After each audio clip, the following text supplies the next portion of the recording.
Aloha, Carol. Aloha again.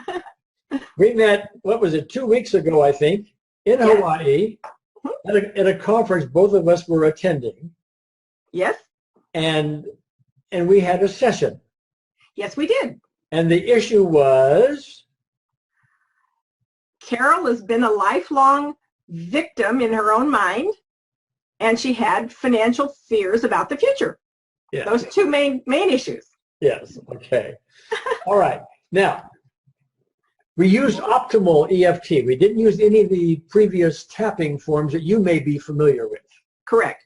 In fact, this was, if I remember this correctly, this was your first exposure to optimal EFT. Was that correct? My first personal exposure, you had talked about it for the Northwest Tappers Gathering. Oh, yeah. So I was a little bit familiar with it, but it was my first personal experience with it, yes. Okay. All right. Great. So when we sat down to have our session, I said, what's the issue? And the first thing you said was, I've been a victim all my life. Now, from a gold standard EFT point of view, that's sort of oh my goodness, we've got a big, broad issue that typically takes many sessions, many specific events, because there's lots of specific events that gets integrated and related into the eventually coming up, I am a victim. Yes, it was very global. Yeah, very global, very general. And so we were going to have one session, and I went, well, okay. But we weren't doing tapping. We were doing optimal EFT, where we bring in the unseen therapist. Yes. You know, the representative from the spiritual dimension, which is a far better therapist than I will ever be.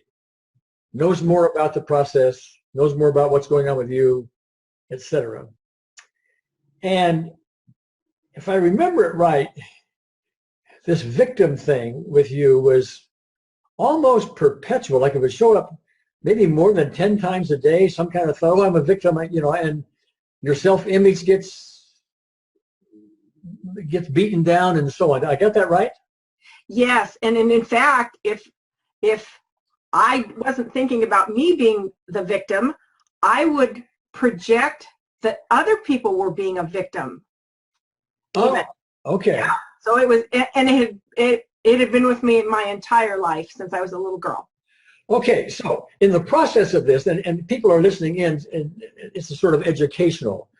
And by the way, just to put the ending here up front a little bit, you had great results from that. We're going to discuss those later, but we basically, while it's not 100% complete, there's still a little bit left going on.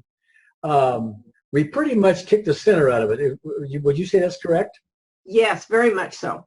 Okay. So from the educational point of view, one of the first things I asked you had to do with your own religious or spiritual leanings. That's a worthwhile question to ask if you're going to ask the spiritual dimension to come in and do some work here. And yes. You told me you were Christian. Uh-huh. So I said, well, did you want to use Jesus as the unseen therapist? And yeah, you said, no, I'd rather use the Holy Spirit. Right? Yes. So we just used that. And as we went through this process, you would bring in Holy Spirit, light, this kind of form. This is what you are used to. Uh-huh. And flooded these various issues with this healing intention. And remind me now, we dealt with a handful of specific events, did we not? Yes, we were trying to get this hugely global thing down into a few specific incidences. So we did work on some specifics, yes. Yeah, okay. Now, usually I would expect to have to do 10, 15, 20 specific events spread over many sessions. I think we did 2 or 3 during this 1 hour that we had. Was that right? Yes, in fact, the session I think was even a little shorter than that, but we only did maybe 3 specifics. Okay, and they had to do, I think, with a relative of yours? Yes, different family family events, family issues. Yeah. And things which, when you were younger, would say to you, "Oh, gee, I'm a victim." Okay. Yes.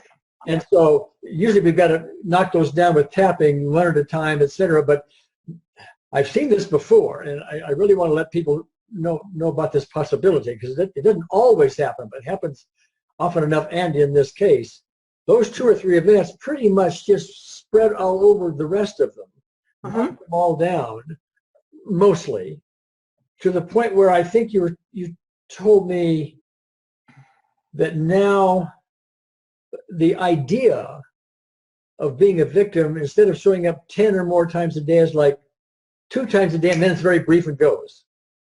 Yes, it as soon as I identify it, I deal with it through our optimal, like I just revisualize our optimal session that we had, put it in my mind, put that light there, and right away it's gone. And I think the only reason it's still showing up even just a little bit is just because it's such old tapes that are were so embedded, because it's very little and it collapses very fast. Yeah, and when you say collapses very fast, I think you told me off camera here at another discussion that it takes less than 30 seconds each time. Oh, yes. Okay. Definitely. So you only have maybe something like 2 a day instead of 10 plus a day, and it lasts for hardly at all. And you also said something to me about, I forgot the way you worded that, but it had to do with your self-image. Yes. I had mentioned to you that my internal happy meter is much bigger and stronger, and I feel like there's a more consistent smile on the inside, an emotional smile on the inside, and I really feel, kind of related to that I'm much better able to stand in my own truth and in my own identity instead of being the victim of somebody else or something else. Yeah, because the whole notion of being a victim, is related to rejection things and self-image things, and can I stand on my own 2 feet and things like that. So it's no surprise that you would get this other level on it. I want to ask you something else. Okay. And this is a question you haven't been asked. I hadn't asked you before. So okay. Another lady at that same conference that I had a session with, name was Patsy. When Patsy finished her session, it was a different issue than yours, but when she finished her session, she ended up with what she called a sense of incredible peace, a level of peace in her system she hadn't felt before. Now, not everybody has that. I'm just wondering if that applies to you as well.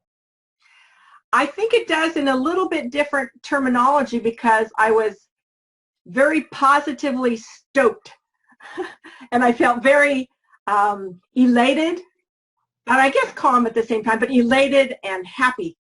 Okay. And has that level, I mean, did it peak like during our session and then just kind of tailed off as life goes on, or did it stay? Well, I wouldn't say it was quite as intense, because we were there in person together, so that was pretty awesome for me. But it stayed much higher, and that's part of that, being able to collapse into the old stuff that shows up, is that, wait a second, I'm this person now. Yeah. Yeah. Yeah. And that's the kind of thing that I've heard reports of like that once in a while using the tapping process. Okay. But it happens much more frequently with the optimal EFT. I'm just pointing that out for people listening in. So. Okay. Okay. Well, Carol, I thank you so much for this. Anything else you'd like to add? Well, I do want to say that that it was my first personal experience with the optimal EFT, and I was delighted to experience it for myself as a practitioner, so that I was on the other end of the receiving end. That was delightful. But also, as a practitioner, I wanted to mention that you had honored me during the session, because we were sitting out in a very public area on a couch, and there are people coming and going, and you honored me as a practitioner when people came to interrupt and they needed you to go and do something.